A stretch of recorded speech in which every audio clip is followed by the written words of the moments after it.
부요함에 이르라 시리즈 그 두 번째 시간으로 그리워온 땅 내 손에 넘기리라 라는 제목으로 여러분에게 말씀을 전해드리려 합니다. 하나님께 이미 받은 그 복을 우리가 어떻게 무엇으로 누릴 수 있을까에 대한 내용을 여러분에게 전해드릴 텐데요.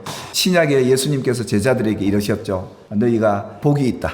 그 복의 근거가 하나님의 나라, 하나님의 통치와 다스림이 너희 안에 있기 때문에 이미 너는 복을 받은 존재다. 그래서 너는 지금은 울지만 웃게 될 것이고 지금은 네가 가난할지라도 부유하게 될 것이다 라는 그런 메시지였습니다. 나는 이미 복을 받은 자다. 먼저 이 믿음을 갖는 게 참 중요했고 또 이 믿음을 가진 성도들이 예수님의 가르침을 따라 하나님을 사랑하고 이웃을 내 자신과 같이 사랑해야 이 복이 너에게 올 수 있다. 그래서 이것을 행하라. 그러면 살리라. 그러면 웃게 될 것이고 부유하게 될 것이다. 지난주에 이 말씀을 여러분에게 전해드렸습니다. 신약에는 이 하나님의 나라 복이 그의 복의 근거였다면 구약 성경에는 가나안 땅이 바로 하나님이 그들에게 이미 주셨던 복이었습니다. 그들은 가나안 땅을 약속으로 받았지만 아직 가나안 땅을 그들은 받지를 못했죠. 우리가 웃고 배부를 복을 어떻게 구체적으로 전략적으로 하나님이 복받게 하시는가, 그 내용이 구약 성경에 나오죠. 그게 바로 여러분 잘 아는 모세오경과 여호수아서까지 이 백성들이 가나안 땅에 들어가서 어떻게 그 복을 누리는가. 그래서 이 가나안 땅은 한마디로 보면 우리가 웃고 배부를 복, 바로 하나님의 나라 천국의 복이었던 것이죠. 그래서 하나님께서 모세에게 약속하지 않습니까? 아름답고 광대한 땅, 젖과 꿀이 흐르는 땅으로 하나님께서 데려가겠다. 근데 그 가나안 땅이 만만치 않은 땅입니다. 왜 그렇습니까? 거기에 살고 있는 원주민들이 너무도 힘있고 강력한 그런 족속들이거든요. 근데 그들이 그 땅에 들어가서 이렇게 배부르고 웃을 수 있을까? 이건 도무지 하나님의 은혜가 아니면 가능하지 않기 때문에 하나님이 다스리고 통치하는 땅이라 그랬던 겁니다. 아무리 대적이 강해도 하나님이 다스리고 통치하면 웃게 된다. 너희가 승리하게 된다. 그 복을 너희들이 받아 누리게 된다. 그것을 보여주기 위해서 가나안 땅을 약속하고 하나님이 그곳으로 인도해 가셨던 것이죠. 우리가 사는 세상도 마찬가지잖아요. 만만치 않습니다. 우리가 대해야 될 세상은요. 그럼에도 여러분 기억하십시오. 하나님이 다스리고 통치하는 천국을 복으로 받은 여러분들은 웃게 될 것이고 배부르게 될 복이 여러분에게 있음을 믿으시기를 주님의 이름으로 축복합니다. 그 이어서 하나님께서 여호수아에게도 그러지 않습니까? 너희가 어디든 가서 밟으라. 그러면 내가 모두 너희에게 주겠다 약속하시면서 그 백성들을 하나님께서 가나안 땅으로 들이시지 않습니까? 이들이 가나안 땅에 여호수아와 함께 들어와서 실로라는 곳을 정복합니다. 그들이 이 실로에 모여서 뭐라고 얘기하느냐면 우리 이제 고생 끝났다. 우리 여기서 머물러 살자. 이제 그만 여기까지만 하자 했던 겁니다. 하나님께서 내게 주신 그 은혜와 복을 여기서로 한정하고 거기서 주저앉는 분들이 많이 계세요. 이스라엘 백성들처럼 말이죠. 하나님은 더 주시려고도 준비해놓고 계신데도 불구하고 말이죠. 그러니까 여호수아가 백성들이 그러지 않습니까? 너희가 하나님이 주신 땅을 점령하러 가야 되는데 더 부유한 길이, 더 웃을 길이 많은데 왜 여기서 지체하고 있느냐? 아직도 그들이 7집 하나 자기 기업도 없는데 왜 이렇게 지체하고 머물고 있느냐? 그래서 하나님은 그들에게 뭘 요구하시냐면 각 지파별로 세 사람씩 불러다가 너희가 받고 싶은 땅을 밟고 가서 땅을 그림을 그려와라 그럽니다. 하나님께서 우리에게 뭘 원하냐? 그림을 그리라. 그 말은 무슨 말입니까? 마음의 소원을 가지라 이 말입니다. 우리가 들어갈 땅이다.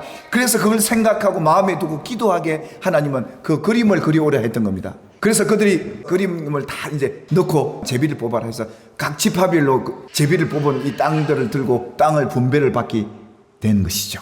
그런데 그들이 두려운 거예요. 지금 대적들이 얼마나 강력한데 내가 이길 수나 있을까? 걱정, 염려, 두려움이 가득했기 때문에 더 이상 신앙생활에 전진을 못하는 그런 모습이 바로 이스라엘 백성들의 모습이었던 것이죠. 근데 하나님은 놀랍게 우리가 두려워하는, 염려하는 것 하나도 일어나지 않도록 하나님이 이미 대적들을 더 두려워하도록 세상이 우리를 더 두려워하도록 하나님이 역사하고 계셨다는 사실을 믿으시기를 주님의 이름으로 축복합니다. 세상이 우리를 두려워하지 우리가 세상을 두려워할 게 아니라는 것을 성경을 통해 우리는 배우게 되죠. 그런데 시간이 흐르면서 그들을 인도하고 함께 들어왔던 여호수아가 죽게 됩니다. 이스라엘 백성들이 하나님과 함께하는 지도자인 여호수아가 이제는 없다, 죽었다. 그럼 어떤 생각이 드냐 하면 이제는 우리를 누가 인도하지 이거예요.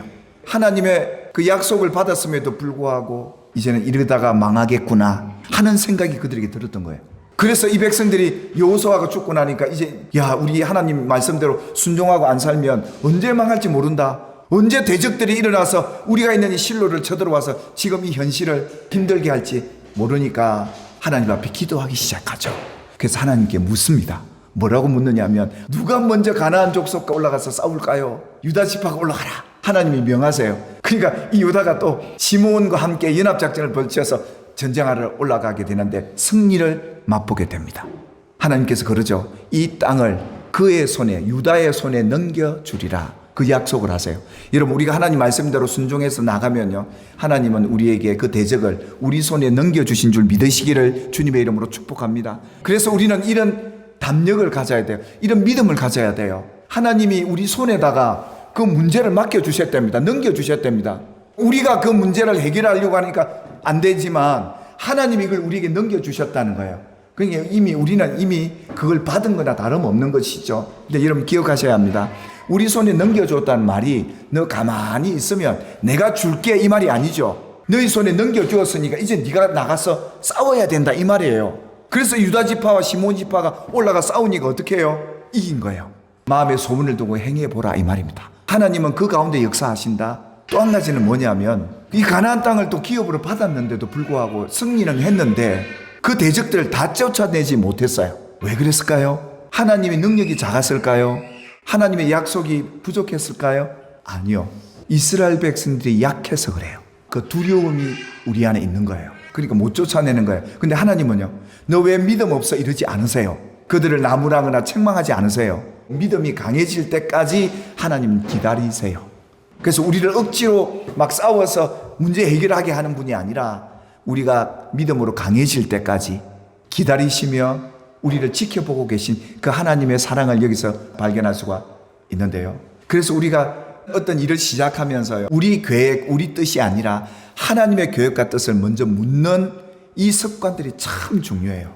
여러분이 무슨 일을 하시든지 먼저 하나님께 묻는 저와 여러분이 되기를 주님의 이름으로 축복합니다. 이 신앙생활에서 너무 중요한, 이걸 하나님을 인정하는 믿음의 행위가 여기부터 출발이 돼요. 그런데 물어서 올라가라 해도 우리 안에는 뭐가 있죠? 아직 두려움이요. 내가 정말 할 수 있을까? 해낼 수 있을까?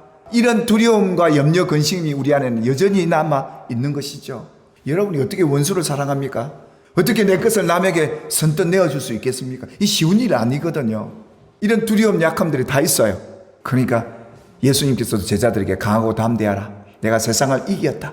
이기신 예수님이 이런과 함께 있음을 믿으시기를 바라고, 순종이 쉬워지고 강하고 담대한 믿음을 갖게 되기를 주님의 이름으로 축복합니다. 그래서 성령님이 오신 거예요. 제자들이 이제는 예수님이 성천하고 남은 세상을 살아가려고 하다 보니까 주님 말씀대로 순종하고 살려다 보니까 여전히 두려운 거예요. 그래서 너희가 예루살렘으로 모이라 해서 내가 아버지 약속한 거 보내줄 테니까 성령이 너희에게 옷 입혀주시면 강하고 담대한 주의 군사가 되어 주님을 증거하고 웃을 복, 부요의 복을 너희가 누리게 될 것이다. 그 약속을 하신 게 성령의 약속이었던 거죠. 성령님이 왜 오셨냐? 우리 연약함을 도우시기 위해 오셨고, 여전히 세상의 두려움과 걱정으로 주님 말씀대로 앞으로 순종해 나가지 못하는 연약한 우리를 전진해 갈 수 있도록 오신 분이 성령님이시기에 오늘 그 성령님의 능력을 의지하고 강하게 담대한 믿음으로 여러분이 문제 앞에 서보시기를 주님의 이름으로 축복합니다. 사랑하는 여러분, 오늘 우리가 이 땅을 살아가는 동안 웃을 복이 여러분에게 앞에 열려 있는데, 부요한 복이 여러분 앞에 기다리고 있는데 어떻게 하시겠습니까? 저는 요셉이라는 인물이 떠오르더라고요. 그 형들에게 미움을 받아서 죽을 뻔했고 종으로 팔려가서 고생하고, 그런데 놀라운 것은요, 이 요셉이 가는 곳마다 하나님이 함께 하심으로 형통한 자가 되어서 웃을 복을 갖게 되고 배부를 복을 받아 누리게 돼요. 그런데요, 해결되지 않는 문제가 있었죠. 그게 바로 그를 그렇게 힘들게 하고 괴롭혔던 원수 같은 형제들, 형님들을 만나기 전까지 마음에 아직도 남아있는 상처와 아픔이었어요. 근데 그 형들을 딱 만났을 때 요셉이 뭐라고 그래요? 하나님이 하신 거다. 형님들이 나를 미워해 준 덕분에 내가 애국까지 팔려왔고 총리까지 됐다. 근데 여기서 놀라운 것은요, 요셉이 총리로 끝난 것이 아니라 그가 죽을 때까지 총리예요. 그 이유가 뭔지 아세요? 요셉이 이럽니다. 형님들 두려워 마소서. 내가 이제 형님과 형님 자식들, 조카들 제가 다 먹이고 입히고 이 땅에서 살게 하겠습니다. 믿음의 배풀을 갖고 이걸 행한 거죠. 알았거든요. 하나님이 이 웃을 복, 부유한 복을 주시는 방법이 이런 것이라는 걸 이 요셉이 알았거든요. 우리 주님 말씀 따라 하나님을 사랑하고 이웃을 내 몸과 같이 사랑하는 이 일에 행해 보시기를, 그걸 행할 수 있도록, 전진해서 싸울 수 있도록 하나님이 여러분에게 담대한 믿음도 주셔서 승리하게 하는 복이 여러분의 가정 안에 있기를 주님의 이름으로 축복합니다.